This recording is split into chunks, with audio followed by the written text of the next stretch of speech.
और चैनल को शेयर करते जाएं। तो जनाब हम आते हैं बायोटेक्नोलॉजी के टॉपिक की तरफ। बायोटेक्नोलॉजी एक्चुअली है क्या?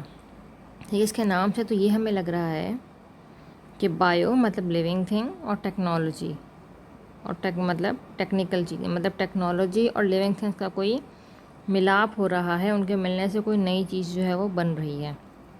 तो हम देख लेते हैं कि आया ये जो हम बात समझे हैं बायोटेक्नोलॉजी लॉस को देखते हुए समझ में है या नहीं।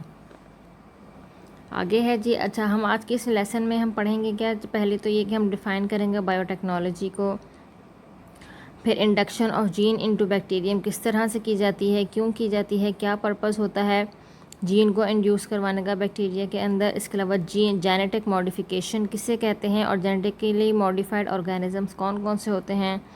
इसके अलावा बायोटेक्नोलॉजिकल प्रोडक्ट कौन कौन सी हैं जो हम अपनी डेली लाइफ में यूज़ कर रहे हैं, और इसके अलावा जनरल एप्लीकेशंस ऑफ बायोटेक्नोलॉजी क्या हैं। अच्छा जी, अब बात आ जाती है व्हाट इज़ बायोटेक्नोलॉजी की। अब यहाँ से जैसे कि आपको तस्वीर में ही नज़र आ रहा है कि एक आपको ब्रायलर चिकन नज़र आ रहा है और एक आपको इंसुलिन का इंजेक्शन नज़र आ रहा है। तो मतलब ये जो दो चीज़ें हैं ये बायोटेक्नोलॉजी की मदद से हासिल की गई हैं। अच्छा जी, फ़िलहाल जो है वो हमसे इतना ही रखेंगे, बहुत ज़्यादा डिटेल में नहीं जाएंगे हम बायोटेक्नोलॉजी की। हम सिर्फ यहीं तक रहेंगे कि बायोटेक्नोलॉजी एक्चुअली बहुत ही ज़्यादा एमर्जिंग फील्ड है आजकल। It is an emerging field of research है जो कि बहुत सारी बायोलॉजी से रिलेटेड प्रॉब्लम्स और इश्यूज़ को हल करती आ रही है ये फील्ड काफ़ी अरसे से। हम क्या, और इसके अलावा हम ये भी कह सकते हैं कि actually it involve the use of living organism. ठीक है, इसमें लिविंग ऑर्गेनिज़म जो है वो इन्वॉल्व होते हैं बायोटेक्नोलॉजी में। ठीक है, लिविंग ऑर्गेनिजम्स को हम अपने फ़ायदे के लिए ये लिविंग ऑर्गेनिज्म को डेवलपमेंट करके जो है वो हम उनको इस्तेमाल करते हैं। अब जैसे कि ये आपको ब्रायलर चिकन नज़र आ रहा है, इंसुलिन का इंजेक्शन नज़र आ रहा है, ये दोनों बायोटेक्नोलॉजिकल प्रोडक्ट हैं। बायोटेक्नोलॉजी ना होती तो आज हमारे पास ब्रायलर चिकन और इंसुलिन जैसी दवाई भी ना हो पाती। ये बायोटेक्नोलॉजी का ही कमाल है, इसकी वजह से हमें न्यू चीज़ें जो है वो हम क्रिएट कर रहे हैं जो कि हमारी ज़िंदगियों को बेहतर बना रही हैं। वरना एक दौर ऐसा भी रहा है कि लोगों की शुगर की हाई होने की वजह से भी लोगों की डेथ होती थी, लेकिन अब अल्हम्दुलिल्लाह ये बीमारी डायग्नोस हो गई है और इसकी ट्रीटमेंट भी मार्केट में अवेलेबल है। ये आगे चलते हैं डेफिनेशन ऑफ बायोटेक्नोलॉजी की तरफ। बायोटेक्नोलॉजी की डेफिनेशन क्या है जी? It is the use of living organism to make और improve the quality of product. यही बात अभी हम पीछे कर आए हैं कि हमारी चीज़ों को इम्प्रूव करती है। ठीक है, और फिर उन चीज़ों को हम अपने इंडस्ट्रियल पर्पज़ के लिए, दूसरे पर्पज़ के लिए यूज़ कर सकते हैं। जैसे कि यहाँ पर हम एग्जांपल ले लें दोबारा से, अगर ब्रॉयलर चिकन की तो देखें पहले के दौर में देसी मुर्गियाँ होती थी और आपको पता है कि देसी मुर्गियों की ग्रोथ में टाइम लगता है, कम से कम भी 6 महीने या 1 साल। अब अगर एक मुर्गी की ग्रोथ में इतना टाइम लगेगा तो वो लोगों की ज़रूरत से कम उसकी पैदावार है। आबादी बढ़ रही है लेकिन उसकी जो पैदावार है देसी मुर्गी की वो कम है। तो इसीलिए फिर साइंटिस्ट ने सोचा कि क्यों ना कोई ऐसा चिकन जो है वो बनाया जाए जो कि लोगों की ज़रूरियात पर पूरा उतर सके। तो आप देखेंगे ब्रायलर चिकन जो है वो 40 दिन में इंडस्ट्रीज़ में रेडी हो जाता है, जो कि सब पूरी दुनिया में जिसकी मार्केट जो है वो टॉप पे जा रही है। ठीक है, और इसके अलावा क्या है, बायोटेक्नोलॉजी बहुत सदियों से इसका इस्तेमाल होता आ रहा है। ठीक है, ना चाहते हुए भी। इसके अलावा फर्मेंटेशन जो है it is one of the example of biotechnological process. अब आगे हम देख लेते हैं कि फर्मेंटेशन क्या है। जी जनाब, व्हाट इज़ फर्मेंटेशन? फर्मेंटेशन आपको तस्वीर में नज़र आ रहा होगा कि शुगर है, ईस्ट है और जनाब ये दोनों मिलके क्या बना रही हैं? ये अल्कोहल बना रही हैं और उसके साथ साथ कार्बन डाइऑक्साइड बना रही हैं। तो हम कह सकते हैं कि फर्मेंटेशन एक ऐसा प्रोसेस है जिसमें हम ऑर्गेनिक सबस्ट्रेट में कुछ केमिकल चेंजेस करते हैं एंजाइम्स की मदद से, या फिर हम उन ऑर्गेनिक सबस्ट्रेट या कार्बोहाइड्रेट में से हम एनर्जी को एक्सट्रैक्ट कर लेते हैं ऑक्सीजन की गैर मौजूदगी में। ठीक है, मतलब ये एनएरोबिक प्रोसेस होते हैं। तो आपको नज़र आ रहा है कि शुगर है जो कि एक ऑर्गेनिक सबस्ट्रेट है, ईस्ट एक फंजाई है लेकिन लिविंग थिंग है। अब इस लिविंग थिंग की मौजूदगी में शुगर जो है वो क्या प्रोसेस करेगी? यहाँ पे फर्मेंटेशन का प्रोसेस होगा, इसके नतीजे में क्या होगा? अल्कोहल बनेगी और साथ साथ जो है वो कार्बन डाइऑक्साइड गैस भी रिलीज़ होगी। आगे चलते हैं। फर्मेंटेशन की और दूसरी प्रोडक्ट्स कौन सी हैं? आपको सबसे ऊपर ग्लूकोज लिखा हुआ नज़र आ रहा है, तो जनाब ग्लूकोज ये वही ऑर्गेनिक सबस्ट्रेट है, ठीक है। इस सबस्ट्रेट के ऊपर हमने मुख्तलिफ़ किस्म के जो है वो एंजाइम्स कह लें या लिविंग ऑर्गेनिजम्स कह लें, उनका रिएक्शन करवाया है। तो अगर एस्परजिलस जो कि एक फंजाई है उसकी मौजूदगी में क्या होगा, हमारे पास सोया सॉस मिल रहा है। लैक्टोबैसिलस एक बैक्टीरिया है, उसकी मौजूदगी में हमें क्या मिल रहा है, हमें चीज़ एंड योगर्ट मिल रहा है, ठीक है। सैकेरोमाइसीज एक ईस्ट है जिसको हम खमीर भी कहते हैं, जिसको आटा गूंद ये पिज़्ज़ा वगैरह की डो बनाने के लिए और ब्रेड वगैरह बनाने के लिए इस्तेमाल किया जाता है। ये वही सैकेरोमाइसीज है। ईस्ट जिसको कहा जाता है, खमीर जिसको कहा जाता है, उसकी मौजूदगी में अगर उसका अगर रिएक्शन करवाया जाए किसी ऑर्गेनिक सबस्ट्रेट के ऊपर, तो आपको ये बियर भी हासिल हो सकती है, आपको वाइन भी हासिल हो सकती है और आपको ब्रेड भी हासिल हो सकती है। मतलब आप देखें कि ये तमाम चीज़ें हमारे घरों में बहुत कॉमनली यूज़ होती हैं, सिवाय एक दो के। चीज़ कितनी ज़्यादा आजकल इसका चीज़ का यूज़ है, योगर्ट का यूज़ है, सोया सॉस का यूज़ है। चाइनीज़ खाने सोया सॉस के बगैर बनते ही नहीं हैं, ठीक है। ब्रेड आपकी डेली लाइफ, मतलब रोज़ाना आप ब्रेड खाते हैं। ये चीज़ें कहाँ से आ रही हैं? ये फर्मेंटेशन के ज़रिए आ रही हैं। और फर्मेंटेशन जो है वो कहाँ कहाँ से लिंक कर रहा है? वो बायोटेक्नोलॉजी से लिंक कर रहा है। तो जी जनाब अब हम आगे चलते हैं। इसके अलावा कुछ यूजेस हैं बायोटेक्नोलॉजी के। जी जनाब, ये मेकिंग एनिमल फूड बना रही है। मेकिंग एंटीबायोटिक्स, हमने शुरू में इंसुलिन का भी जिक्र किया है। इंसुलिन बना रही है, ड्रग्स बना रही है, एंटीबायोटिक्स बना रही है, वैक्सीन बना रही है। बेकिंग ब्रेड का हम जिक्र कर चुके हैं। सीवेज डिस्पोजल पे हमारे आगे स्लाइड आएगी, हम उसमें डिस्कस करेंगे। अब यहाँ पे देखिए कि सम अदर यूजेस आर, मतलब ये बायोटेक्नोलॉजी के इसके अलावा भी बहुत सारे यूजेस हैं। इनमें से कुछ चंद एक यहाँ पे हमने लिस्ट डाउन किए हैं। आपको तस्वीर में भी नज़र आ रही होंगी कुछ चीज़ें। अच्छा जी, हम इसको देख लेते हैं कि इसे सिरका भी बनाया जा सकता है, विनेगर जिसको हम कहते हैं। न्यू फ्यूल्स बन रहे हैं और ये वो फ्यूल्स हैं जिनसे कम से कम पोल्यूशन जो है वो प्रोड्यूस हो रही है। बेकिंग इंडस्ट्री में बायोटेक्नोलॉजी इस्तेमाल हो रही है। न्यू ऑर्गेनिजम्स क्रिएट हो रहे हैं, जैसे कि आपने क्लोनिंग का नाम सुना होगा, ठीक है। मेक मेडिसिन, मुख्तलिफ़ किस्म की मेडिसिन बन रही हैं। जितनी भी मेडिसिन की जो फार्मेसी की इंडस्ट्री इस वक्त दुनिया में पीक पे जा रही है, तो ये बायोटेक्नोलॉजी की वजह से ही जो है वो तमाम मेडिसिन जो है वो एक्सट्रैक्ट हो रही हैं, बन रही हैं। इसके अलावा जो है ये पैटर्निटी टेस्ट हो रहे हैं। पैटर्निटी टेस्ट क्या है? ये एक्चुअली DNA टेस्ट हैं जो कि बायोलॉजिकल फादर को मालूम करने के लिए जो है वो यूज़ किए जाते हैं। आम अल्फाज में इसको DNA टेस्ट कहा जाता है। फिर cloning and stem cell research होती है। अब क्लोनिंग क्या है जनाब? क्लोनिंग एक्चुअली एक ऐसा प्रोसेस है जिसमें क्लोन्स बनाए जाते हैं ऑर्गेनिजम्स के, या उन ऑर्गेनिजम्स की कॉपीज़ बनाई जाती हैं DNA फ्रैगमेंट के थ्रू, ठीक है। स्टेम सेल रिसर्च क्या है जनाब? ये एक एरिया है रिसर्च का जिसमें क्या होता है, हम प्रॉपर्टीज़ को स्टडी करते हैं स्टेम सेल की, और उसके अलावा उनके पोटेंशियल यूज़ को भी, मेडिसिन में जो उनका पोटेंशियल यूज़ उसको स्टडी करते हैं। अब स्टेम सेल हैं क्या? खुद बजाते के लिए स्टेम सेल जो है स्पेशल किस्म के ह्यूमन सेल्स होते हैं which are able to develop into many different cell types. इसके अलावा ये क्या करते हैं, इसकी रेंज होती है मसल सेल से लेकर ब्रेन सेल तक।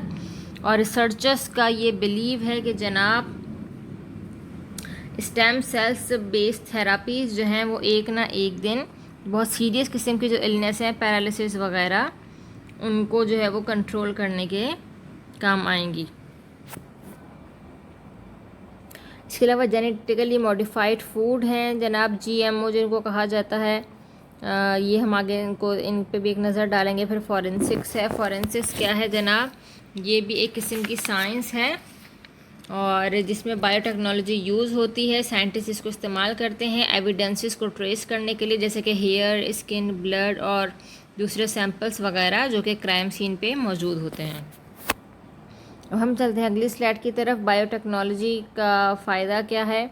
बायोटेक्नोलॉजी से पहले जो है वो हमारा क्या हाल था और बायोटेक्नोलॉजी के बाद जो है वो उसमें क्या फ़र्क आया है। बायोटेक्नोलॉजी से पहले पेस्टिसाइड्स जो हैं वो बहुत ज़्यादा इस्तेमाल करने पड़ते थे, लेकिन अब बायोटेक्नोलॉजिकल सीड्स जब से आ गए हैं तो हमें कम पेस्टिसाइड इस्तेमाल करने पड़ते हैं, क्योंकि वो जो सीड्स होते हैं वो अल्टीमेटली पेस्टिसाइड रेजिस्टेंट होते हैं। आपको यहाँ पे एक पिग नज़र आ रहा होगा, बिफ़ोर और आफ्टर वाला। बिफ़ोर वाला बेचारा बहुत ही गुस्से में भरा बैठा है, जबकि आफ्टर वाला बहुत ही खुश खुर्रम है। मतलब ओवरऑल एनिमल की हेल्थ पे भी असर पड़ा है बायोटेक्नोलॉजी का। फिर आपको यहाँ पे बनानास नज़र आ रहे हैं कि पहले जो है वो प्रोडक्शन और ईल्ड जो है वो बहुत कम थी बनाना की, जबकि बायोटेक्नोलॉजी से के आने के बाद ईल्ड में भी असर पड़ा है, ईल्ड में इजाफा हुआ है। कार्बन डाइऑक्साइड की जो है वो प्रोडक्शन पहले बहुत ज़्यादा थी, लेकिन अब जो है वो कार्बन डाइऑक्साइड की प्रोडक्शन बहुत कम हो गई है। बायोटेक्नोलॉजिकल प्रोडक्ट यूज़ करने की वजह से पहले फार्मर्स की अर्निंग बहुत कम थी, अब अर्निंग ज़्यादा हो गई है, फार्मर्स हैप्पी हो गए हैं। इसके अलावा ग़िज़ा जो है, फूड जो है वो ज़्यादा न्यूट्रिशियस हो गई है। अब आगे चलते हैं। बायोटेक्नोलॉजी के अंदर एक्चुअली जेनेटिक इंजीनियरिंग का भी यूज़ होता है। जेनेटिक इंजीनियरिंग, अल्लाह भला करे हमारे मेंडल साहब का, जो हमें जेनेटिक इंजीनियरिंग की तरफ लेकर आए, जो कि फादर ऑफ जेनेटिक्स भी जिनको कहा जाता है।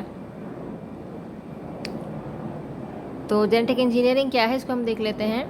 एक्चुअली इसमें जेनेटिक इंजीनियरिंग में क्या होता है कि साइंटिस्ट जो है वो जीन के साथ कोई ऑल्ट्रेशन करते हैं। अब या तो उसमें कोई चीज़ इंसर्ट होगी, या उसका कोई पार्ट डिलीट होगा, या उसकी सीक्वेंस जो है वो चेंज हो जाएगी उस डीएनए को ज़्यादा से ज़्यादा यूज़फुल बनाने के लिए। और जो एंडिंग प्रोडक्ट बनेगा उस जीन में चेंजिंग के बाद, वो एंडिंग प्रोडक्ट कहलाएगा जेनेटिकली मॉडिफाइड ऑर्गेनिज्म। मतलब जिस ऑर्गेनिजम्स की जीन में या डीएनए में साइंटिस्ट ने कुछ चेंज किया होगा, वो ऑर्गेनिज्म जेनेटिकली मॉडिफाइड ऑर्गेनिज्म कहलाएगा। आगे आ जाते हैं। कुछ कॉमन जीएमओस हम क्या इस्तेमाल कर रहे हैं अपनी लाइफ में जनाब, जैसे कि आपको कॉर्न नज़र आ रहा है, सोए नज़र आ रहा है, कॉटन सीड जैसे कि बीटी कॉटन ले लें, बैसिलस thuringiensis कॉटन होते हैं, कॉटन सीड्स होते हैं, पपाया नज़र आ रहा है, राइस नज़र आ रहे हैं आपको, कनोला नज़र आ रहा है, पटेटोस नज़र आ रहे हैं, टमेटोस आपको अक्सर बाज़ारों में मिलेंगे, हाइब्रिड टोमेटोस। डेयरी प्रोडक्ट में मतलब चीज़ आ गया इसमें, ठीक है, और पीज़ आ गए हैं यहाँ पे। अब देखेंगे कि अब कोई फ़र्क नहीं रह गया है सर्दियों की सब्ज़ियों में और गर्मियों की सब्ज़ियों में। गर्मियों की सब्ज़ियाँ आपको सर्दियों में नज़र आएंगी, और सर्दियों की सब्ज़ियाँ आपको गर्मियों में भी नज़र आएंगी। ये सब कुछ किस वजह से मुमकिन हुआ है? ये बायोटेक्नोलॉजी की वजह से ही मुमकिन हो पा रहा है। अच्छा, एक्चुअली ये बायोटेक्नोलॉजी में हम जो ये जेनेटिक इंजीनियरिंग है, इसमें हम करते क्या हैं एक्चुअली जीन्स के साथ, यहाँ पे हम देख सकते हैं कि ट्रांसफ़रिंग जीन्स इनटू बैक्टीरिया। जीन जो है वो बैक्टीरिया के अंदर कैसे ट्रांसफ़र की जाती है, तो हम इसको देख लेते हैं कि बैक्टीरिया के अंदर क्यों ट्रांसफ़र की जाती है। पहली बात तो ये है, बैक्टीरिया के अंदर ही इसलिए ट्रांसफ़र की जाती है क्योंकि बैक्टीरिया बहुत क्विकली अपने आप को ग्रो करता है और मल्टीप्लाई करता है। इसके अलावा बैक्टीरिया के अंदर कोई ट्रू न्यूक्लियस नहीं होता, सिर्फ एक जो है वो इनके अंदर डीएनए होता है, रिंग शेप, ठीक है। इस वजह से बैक्टीरिया का इस्तेमाल बहुत ज़्यादा आसान है बायोटेक्नोलॉजी के लिए इस्तेमाल करने में। हम आगे देख लेते हैं कैसे इस्तेमाल हो रहा है। यहाँ पे अब हमें नज़र आ रहा है ह्यूमन इंसुलिन प्रोडक्शन। हमने शुरू में जिक्र किया था कि इंसुलिन जो बन रही है वो बायोटेक्नोलॉजी के थ्रू बन रही है। तो जनाब हम देख लेते हैं कि आपको, अच्छा, अब इंसुलिन, एक्चुअली इंसुलिन की हमें ज़रूरत क्यों पड़ती है, थोड़ा सा पहले मैं इसके बारे में बताती चलूँ कि इंसुलिन जो है वो हमारा पेंक्रियाज रिलीज़ करता है, ठीक है। और इंसुलिन क्या करता है, हमारे ब्लड लेवल में, हमारे ब्लड के अंदर ग्लूकोज के लेवल को मेंटेन करता है। अगर किसी इंसान के अंदर इंसुलिन की प्रोडक्शन बंद हो जाए तो वो शख्स डायबिटिक बन जाएगा। अब उसको एक्सटर्नली इंसुलिन लेनी पड़ेगी। अब एक्सटर्नली इंसुलिन उसको इंजेक्शन की सूरत में दी जाती है। वो इंजेक्शन कहाँ से आ रहा है वो हम देखते हैं। उसके लिए हमने क्या किया, हमने एक हेल्दी इंसान को लिया, उसके पेंक्रियाज सेल का हमने डीएनए लिया, डीएनए से हमने वो जीन कट की जो कि इंसुलिन को प्रोड्यूस करवाएगी, ठीक है। फिर हमने एक बैक्टीरिया का सेल लिया, उसका हमने प्लाज्मिड डीएनए निकाला, ठीक है, और उसको एंजाइम की मदद से कट किया। अब जो हमने कट करके उसका पीस निकाला है वहाँ पे हम इंसुलिन वाला पीस इंसर्ट कर देंगे। तो अब ये दो किस्म के डीएनए मिल गए हैं जो कि कहलाएंगे रिकॉम्बिनेंट डीएनए। अब उस डीएनए को, इस रिकॉम्बिनेंट डीएनए को दोबारा से बैक्टीरियल सेल के अंदर डाल दिया जाएगा।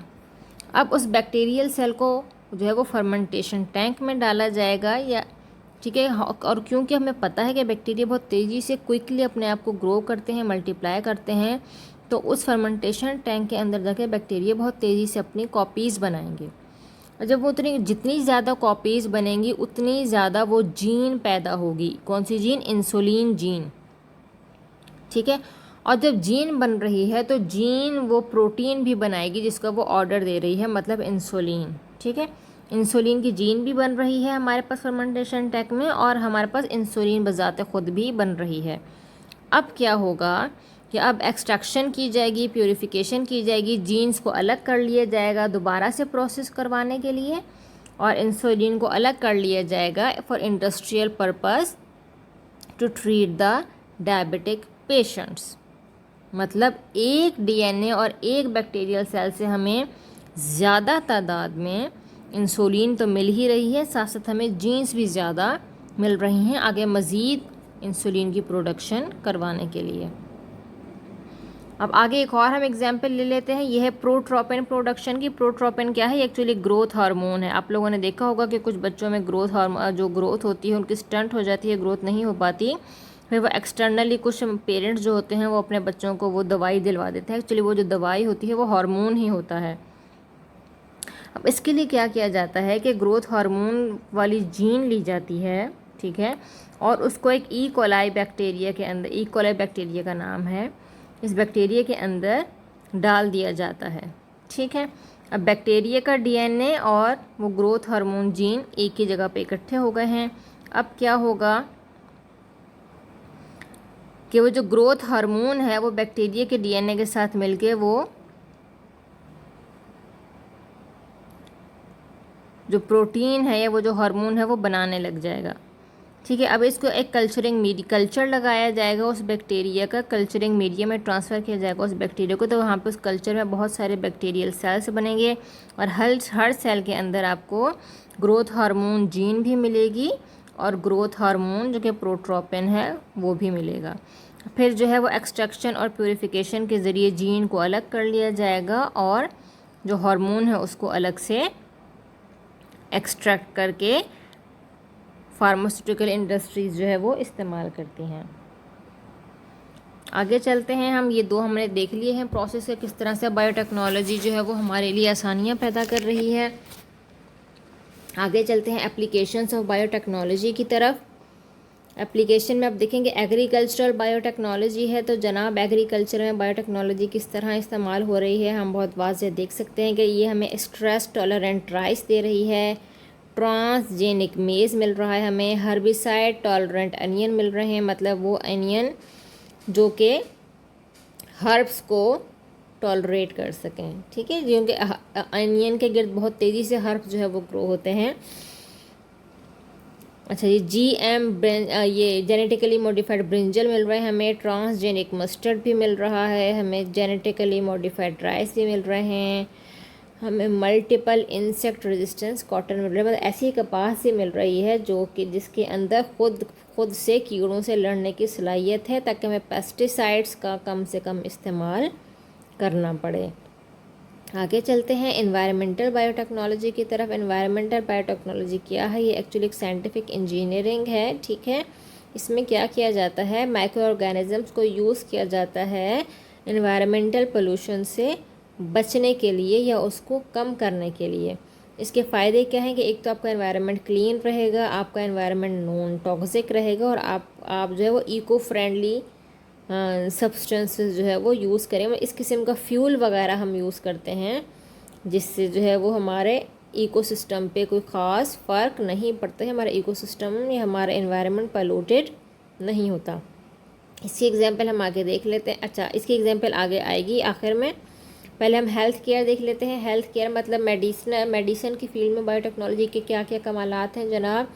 तो genetically engineered plant and animal जो हैं वो मेडिसिन को पैदा करने के लिए काम आते हैं। इंसुलिन की हमने मिसाल ले ली है। इंसुलिन जो है वो एक एनिमल से ही मतलब तकरीबन पैदा हो रहा है। ह्यूमन भी एक सोशल एनिमल है ना, इसलिए, ठीक है। इस तरह वैक्सीन्स और एंटीबायोटिक्स जो हैं वो भी लिविंग ऑर्गेनिज्म से ही ली जा रही हैं। एंड यहाँ पे पेनिसिलिन का जिक्र है कि एक एंटीबायोटिक है पेनिसिलिन, जो कि बहुत ज़्यादा कॉमन इस्तेमाल में आती है।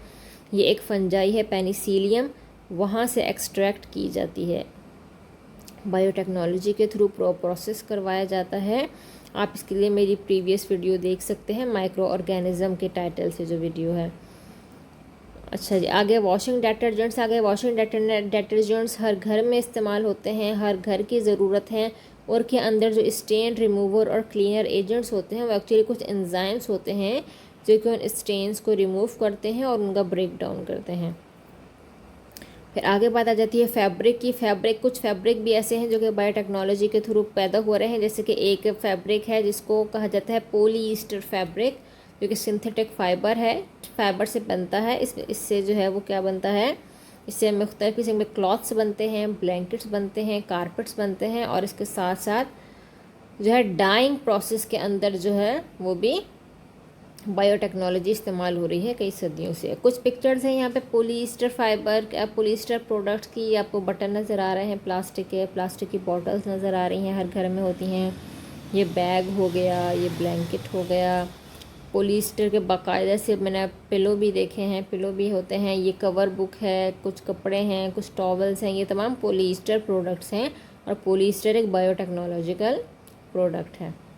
अच्छा, ये बायोफ्यूल्स मतलब ये एनवायरनमेंट से रिलेटेड है कि बायोफ्यूल्स हम कैसे बनाते हैं। इससे हमारे एनवायरनमेंट को फ़ायदा होता है कि इससे कम से कम पोल्यूशन जो है वो प्रोड्यूस होती है, ठीक है।